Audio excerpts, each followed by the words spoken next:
Students, आज हम करेंगे क्लास 9 सब्जेक्ट मैथ्स का chapter number first, that is number system की एक्सरसाइज 1.5 का क्वेश्चन नंबर फर्स्ट।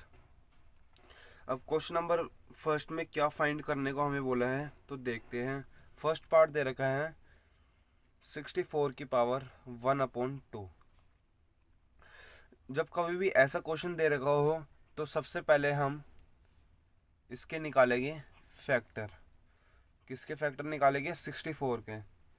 ये जाएगा 2 से, यह आ जाएगा 32, 2 16, 2 8 2।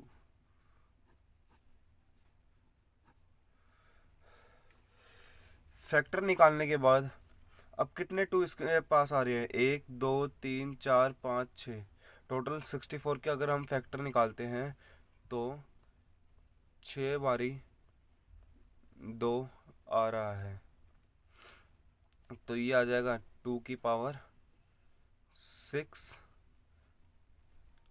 एंड इसकी होल पावर 1/2। 64 को हमने कैसे लिख दिया? 2 की पावर 6 और 1/2 पहले से पावर थी, पावर्स एज इट इज आ गई। अब इधर लगती है लॉस ऑफ एक्सपोनेंशियल की एक प्रॉपर्टी, एक लॉ लगता है। मैंने इंट्रोडक्शन में आपको ये सारे लॉ समझाए थे, रैशनल नंबर इर्रेशनल नंबर सारे समझाए थे।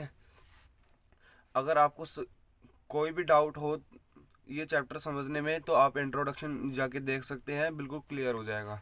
अब ये है 2 की पावर 6, फिर उसकी दोबारा से एक होल पावर है।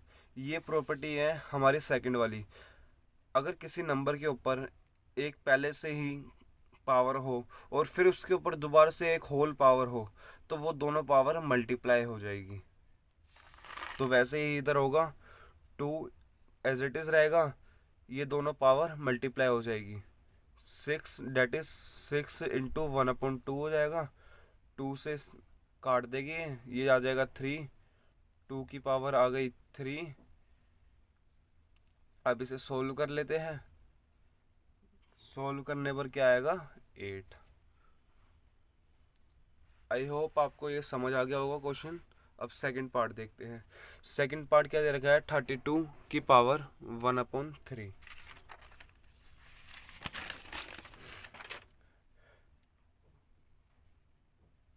32 की पावर 1/5 ये क्वेश्चन दे रखा है। अगर हम इसके फैक्टर निकालते हैं तो आएगा 16 पे जाएगा, ये आ जाएगा 8, ये आ जाएगा 4 2 2। अब इसमें आ रहे हैं टोटल हमारे पास कितने 2? 5 बारी 2 आ रहे हैं, तो ये हो जाएगा 2 की पावर 5 और होल पावर क्या है? 1/5। जब 2 पावर आती है तो सेम ये ऊपर वाली ही प्रॉपर्टी लग रही है, दोनों पावर मल्टीप्लाई हो जाएगी। 5 इंटू 1/5, 5 से 5 कट गया, 2 की पावर बच गई 1। 2 की पावर 1 का क्या मतलब है? 2। ये हमारा फाइनल आंसर है। अब थर्ड पार्ट देखते हैं। थर्ड पार्ट हमारे पास दे रखा है 125 की पावर 1/3। अब हम इसके भी फैक्टर निकालेंगे। 125 के फैक्टर निकालेंगे, ये जाएगा 5 पर 25, 5 5 ज़ा 25। अब इधर 5 कितने बारी आ रहा है? 5 आ रहा है 3 बारी, तो 5 को हम ये लिख सकते हैं 125 को 5 की पावर 3 और उसकी होल पावर क्या है? 1/3। दोनों पावर मल्टीप्लाई हो जाएगी। 3 इंटू 1/3, 3 से 3 कटा, 5 एज इट इज़ आ जाएगा। ये हमारा फाइनल आंसर है। अब सेकंड क्वेश्चन देखते हैं। सेकंड क्वेश्चन भी हमारे पास फर्स्ट क्वेश्चन की तरह सेम ही दे रखा है, बस हो सकता है प्रॉपर्टी कोई दूसरी लग जाए, तो देखते हैं। फर्स्ट पार्ट है 9 की पावर 3/2। अब 9 किसका स्क्वायर है? 3 का स्क्वायर है। 3 का स्क्वायर इंटू में 3/2 हो जाएगा। डेट इज ये 2 से 2 कटा, 3 की पावर आ गई 3, 3 इंटू 3 इंटू 3, 3 3 ज़ा 9, 9 3 ज़ा 27। अब सेकंड पार्ट देखते हैं। सेकंड पार्ट क्या दे रखा है, 32 की पावर 2/5। अब 32 के फैक्टर निकालते हैं। 32 2 16।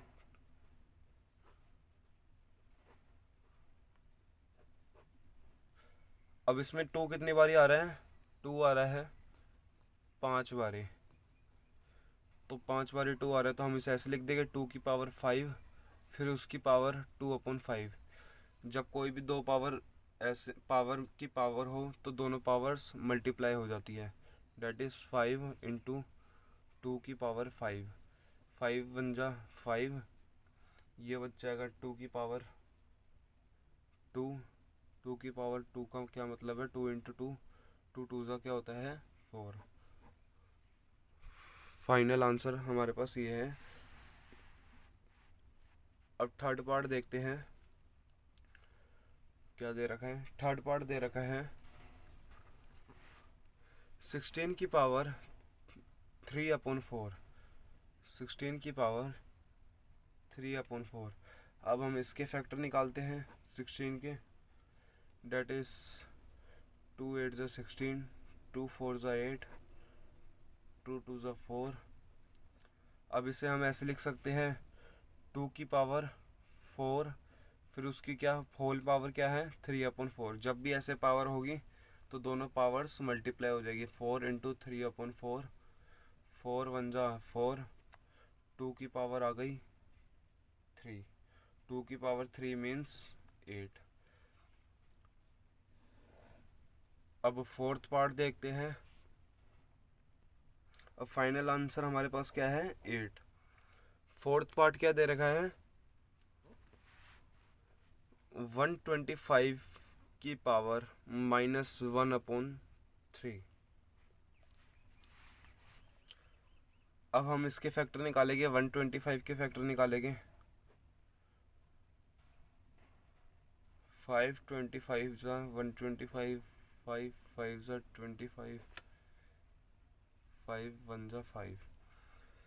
अब इधर कितनी बारी 5 आ रहा है, 5 3 बारी आ रहा है, तो 5 इंटू 3, फिर उसकी पावर हो जाएगी -1/3। ये पावर हो गई। जब भी पावर के ऊपर पावर आएगी तो दोनों पावर्स मल्टीप्लाई हो जाएगी। 3 इंटू -1/3, 3 से 3 बन जा 3, 5 की क्या पावर बन गई -1। अब आप पहले वाले क्वेश्चनों में देखा होगा आपने कि पावर सारी प्लस थी, इधर 3 थी पावर, इधर भी 3 थी, इधर पावर 2 थी तो प्लस थी। जब भी नेगेटिव पावर होगी तो आंसर हमारा क्या हो जाएगा, रेसिप्रोकल हो जाएगा। डेट इज अगर ये 5 है तो ये 5 है और इसकी पावर माइनस में है, तो ये हो जाएगा 1/5 और पावर हमारे पास बन जाएगी पॉजिटिव। डेट इज 5 की पावर 1। ऊपर 5 की पावर -1 थी, हमने रेसिप्रोकल करा तो 5 की पावर 1 बन गई, प्लस में 1। अब इसे आगे सोल्व करेंगे। 1 5 की पावर 1 5 ही होती है, तो फाइनल आंसर हमारा 1/5 है। अब थर्ड क्वेश्चन देखते हैं। थर्ड क्वेश्चन जो ये वाला है ये भी प्रॉपर्टी वाला क्वेश्चन है। फर्स्ट और सेकंड क्वेश्चन में तो सेम प्रॉपर्टीज लग रही थी, लेकिन इस क्वेश्चन में कुछ डिफरेंट प्रॉपर्टीज लग रही है। तो पहला पार्ट देखते हैं। पहला पार्ट दे रखा है 2 की पावर 2/3 इंटू में 2 की पावर 1/5। अब इधर एक लॉ लग रहा है जो कि क्या है, ये a की पावर m इंटू में a की power n, that is a की पावर m इंटू में a की पावर n। ये दोनों a तो सेम है लेकिन पावर mn पावर अलग अलग है। तो फिर उसका क्या लो, उसकी प्रॉपर्टी क्या है, अगर a की पावर m इंटू a की पावर n होती है तो a की पावर m प्लस n। नीचे सेम होती है और पावर अलग अलग होती है तो पावर क्या हो जाती है, प्लस हो जाती है। डेट इज a की पावर m इंटू a की power n is equal to a की पावर m प्लस n। ये हमारे पास प्रॉपर्टी है। a क्या है हमारे पास 2, और m क्या है 2/3 प्लस में n क्या है 1/5। अब दोनों पावर को हम सॉल्व करते हैं। 5 2 ज़ा 10 प्लस 3 1 ज़ा 3 5 3 ज़ा 15। ये पावर बन गई 13/15 पावर आ गई। आगे ये सॉल्व हो नहीं सकता, तो फाइनल आंसर हमारा ये ही है। ये था फर्स्ट पार्ट। फाइनल आंसर 2 की पावर 13/15। अब सेकंड पार्ट देखते हैं।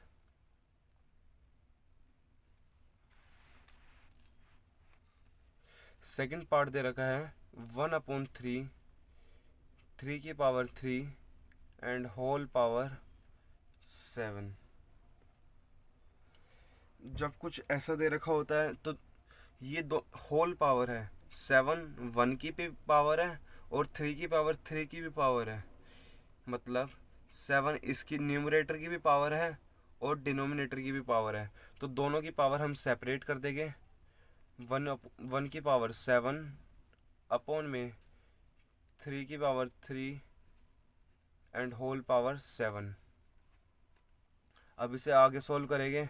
1 की पावर 7 क्या होता है? 1 की कुछ भी पावर हो तो बात एक ही है, 1 आंसर ही आएगा।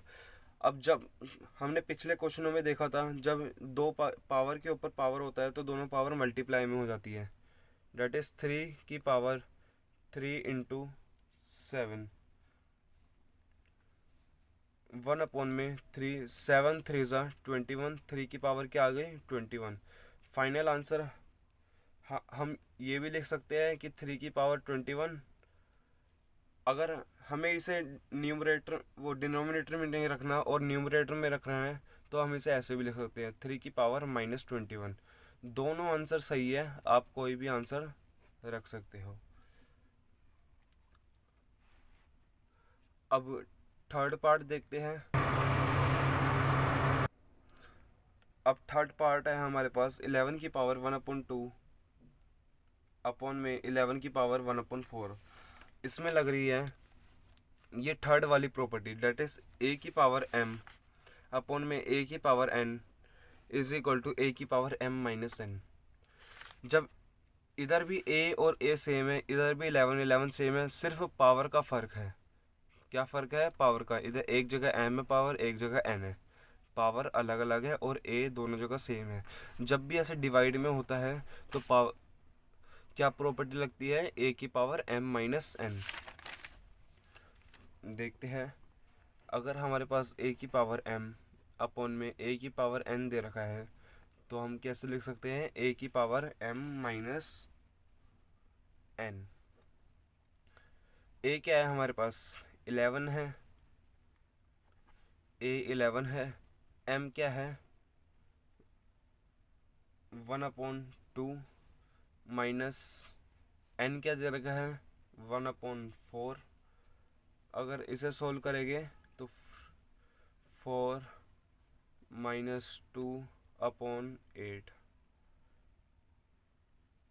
Date is 2/8। 2 1 ज़ा 2 2 2 ज़ा 4। 11 की पावर क्या आ गई? 1/4। फाइनल आंसर हमारा यही है क्योंकि ये आगे सॉल्व नहीं हो सकता। अब फोर्थ पार्ट देखते हैं। फोर्थ पार्ट क्या दे रखा है? फोर्थ पार्ट है 7 की पावर 1/2 इंटू में मल्टीप्लाई में 8 की पावर 1/2। ऐसे क्वेश्चन हमने कर रखे हैं। a की पावर m इंटू a की power n is equal to a की पावर m। सॉरी, ये वाला अलग टाइप है। इधर इस वाले क्वेश्चन में ये लास्ट वाली प्रॉपर्टी लग रही है a की पावर m इंटू में b की पावर m। जब ऐसा होता है, इधर a और a सेम नहीं है, दोनों चीज़ें अलग है। a और b दोनों अलग अलग है। इधर 7 है, इधर 8 है, इधर पावर सेम है। इस वाली प्रॉपर्टी में क्या था?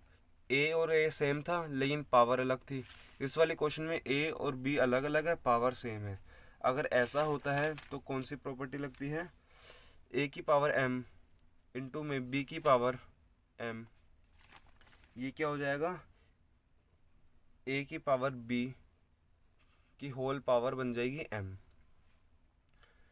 अब a क्या दे रखा है, a हमारे पास 7 है, b हमारे पास 8 है, दोनों m है, पावर दोनों सेम है, तो दोनों a और b को सबसे पहले हम मल्टीप्लाई कर देंगे 7 इंटू 8, और उसकी सेम पावर m पावर है, डेट इज़ 1/2, इसकी होल पावर बन जाएगी 1/2। अब इन दोनों को मल्टीप्लाई करेंगे, क्या आएगा, 7 8 ज़ा 56, 56 की पावर 1/2। फाइनल आंसर हमारा यही है। अगर आपको कोई भी डाउट हो तो आप कमेंट कर देना, otherwise like share and subscribe the video.